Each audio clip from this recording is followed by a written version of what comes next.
Hello everyone. ಇವತ್ತಿನ job information ಬಂದು picking packing ಬಗ್ಗೆ ನಾನು ತಿಳಿಸ್ಕೊಡ್ತೀನಿ. ಇದು ಏನು ಪಿಕ್ಕಿಂಗು ಪ್ಯಾಕಿಂಗು ಮತ್ತು ಇದಕ್ಕೆ ಸಂಬಳ ಎಷ್ಟಿರುತ್ತೆ, ಟೈಮಿಂಗ್ಸ್ ಎಷ್ಟು, ಯಾವ ಲೊಕೇಶನಲ್ಲಿ ಜಾಬ್ ಖಾಲಿ ಇದೆ, ಈ ಎಲ್ಲ ಸಂಪೂರ್ಣ ಮಾಹಿತಿನ ನಾನು ಈ ವಿಡಿಯೋದಲ್ಲಿ ನಾನು ತಿಳಿಸ್ಕೊಡ್ತೀನಿ. ಈ ವಿಡಿಯೋನ ಪೂರ್ತಿಯಾಗಿ ನೋಡಿ, ಎಲ್ಲೂ ಸ್ಕಿಪ್ ಮಾಡೋಕ್ಕೆ ಹೋಗಬೇಡಿ. ಇನ್ನೂ ಯಾರೆಲ್ಲ ಈ ಚಾನಲ್ನ ಸಬ್ಸ್ಕ್ರೈಬ್ ಆಗದೆ ನೋಡ್ತಾ ಇದ್ದೀರಾ ಅಂಥವ್ರು ಈ ಕೂಡಲೇ ಚಾನಲ್ನ ಸಬ್ಸ್ಕ್ರೈಬ್ ಆಗಿ ಪಕ್ಕದಲ್ಲೇ ಇರೋ ಬೆಲ್ ಐಕನ್ನ ಆನ್ ಮಾಡಿಕೊಂಡು ಆಲ್ ಅನ್ನೋ ನೋಟಿಫಿಕೇಷನ್ನ ಸೆಲೆಕ್ಟ್ ಮಾಡ್ಕೊಳ್ಳೋದ್ರಿಂದ ನಾನು ಹಾಕುವಂಥ ಪ್ರತಿಯೊಂದು ಜಾಬ್ ಇನ್ಫಾರ್ಮೇಷನ್ ನಿಮಗೆ ಇಮಿಡಿಯೇಟಾಗಿ ನಿಮಗೆ ನೋಟಿಫಿಕೇಷನ್ ಮೂಲಕ ನಿಮಗೆ ಅದು ಬರುತ್ತೆ.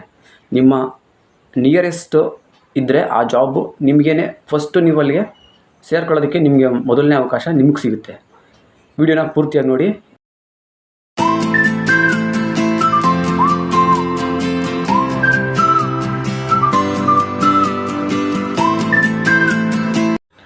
ಇವತ್ತಿನ ಜಾಬ್ ಇನ್ಫಾರ್ಮೇಷನ್ ಬಂದು ಪಿಕ್ಕಿಂಗ್ ಪ್ಯಾಕಿಂಗ್ ಆಗಿರುತ್ತೆ. ಇದು ಏನು ಪಿಕ್ಕಿಂಗ್ ಪ್ಯಾಕಿಂಗ್ ಜಾಬ್ ಅಂತಂದರೆ ಮೆಡಿಸನ್ನ ಪಿಕ್ಕಿಂಗು ಪ್ಯಾಕಿಂಗು ಮಾಡುವಂಥ ಕೆಲಸ ಆಗಿರುತ್ತೆ. ಇದಕ್ಕೆ ಸಂಬಳ ಬಂದು 14,000 ಸಂಬಳ ಇರುತ್ತೆ. ಪ್ಲಸ್ ನಿಮ್ಗೆ ಇದರಲ್ಲಿ PF ESI ಕೂಡ ಇರುತ್ತೆ. ನಿಮಗೆ PF ESI ಎಲ್ಲ ಕಟ್ಟಾಗಿ ಕೈಗೆ 14,000 ಸಂಬಳ ಸಿಗುತ್ತೆ. 14K ಟೇಕ್ ಹೋಮ್ ಇರುತ್ತೆ. ನಿಮಗೆ ಟೈಮಿಂಗ್ಸ್ ಬಂದು 8 ಅವರ್ಸು ಡ್ಯೂಟಿ ಅವರ್ಸ್ ಇರುತ್ತೆ.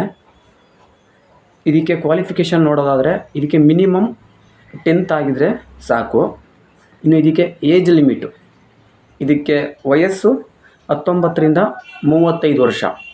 35 ವರ್ಷದೊಳಗಡೆ ಅಥವಾ 35 ವರ್ಷ ಈ ಒಂದು ವಯಸ್ಸಿನವ್ರನ್ನ ಕೇಳಿದ್ದಾರೆ. ಇನ್ನು ಹಾಲಿಡೇ, ಇದಕ್ಕೆ ಪ್ರತಿ ಭಾನುವಾರ ರಜಾ ಇರುತ್ತೆ.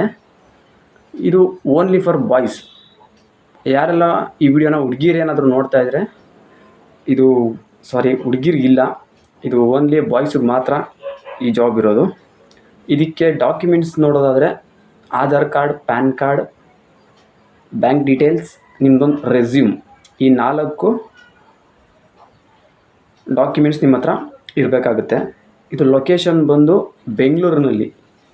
ಬೆಂಗಳೂರಿನಲ್ಲಿ ಈ ಜಾಬ್ ಖಾಲಿ ಇರೋದು. ಬೆಂಗಳೂರಿನಲ್ಲಿ ಬಾಪೂಜಿ ನಗರ ಸ್ಯಾಟ್ಲೈಟ್ ಹತ್ರ ಮೈಸೂರು ರೋಡು, ಈ ಒಂದು ಏರಿಯಾದಲ್ಲಿ ಈ ಜಾಬು ಇರೋವಂಥದ್ದು. ಯಾರಿಗಾದರೂ ಈ ಜಾಬ್ ಇಂಟ್ರೆಸ್ಟ್ ಇದ್ದರೆ ಕೆಳಗಡೆ ನಾನು ಮೇಡಮ್ದು ಡಿಸ್ಕ್ರಿಪ್ಷನ್ನ ನಂಬರ್ ಕೊಟ್ಟಿರ್ತೀನಿ. ಆ ನಂಬರ್ಗೆ ನೀವು ಕಾಲ್ ಮಾಡಿ ಇನ್ನೂ ಏನಾದರೂ ಡೌಟ್ ಇದ್ದರೆ ನೀವು ಮೇಡಮ್ನ ಕೇಳಿ ಈ ಕೆಲಸಕ್ಕೆ ನೀವು ಜಾಯ್ನ್ ಆಗ್ಬೋದು. ಇಂತಹ ಫ್ರೀ ಜಾಬ್ಸ್ ಇನ್ಫಾರ್ಮೇಷನ್ಗಳಿಗಾಗಿ ಯಾರೆಲ್ಲ ಇನ್ನೂ ಈ ಚಾನಲ್ನ ಸಬ್ಸ್ಕ್ರೈಬ್ ಆಗಿ. ಈ ಚಾನಲ್ನಲ್ಲಿ ಇದೇ ಥರ ನಾನು ಜಾಬ್ ಇನ್ಫಾರ್ಮೇಷನ್ಗಳನ್ನ ತರ್ತಾ ಇರ್ತೀನಿ. ಈ ವಿಡಿಯೋ ಇಷ್ಟ ಆದರೆ ಒಂದು ಲೈಕ್ ಮಾಡಿ, ನಿಮ್ಮ ಫ್ರೆಂಡ್ಸ್ ಯಾರಾದರೂ ಇದ್ದರೆ ಅಂಥವ್ರಿಗೆ ವಿಡಿಯೋನ ಶೇರ್ ಮಾಡಿ. ವಿಡಿಯೋ ನೋಡಿದ್ದಕ್ಕೆ ಎಲ್ಲರಿಗೂ ಧನ್ಯವಾದಗಳು. Thank you.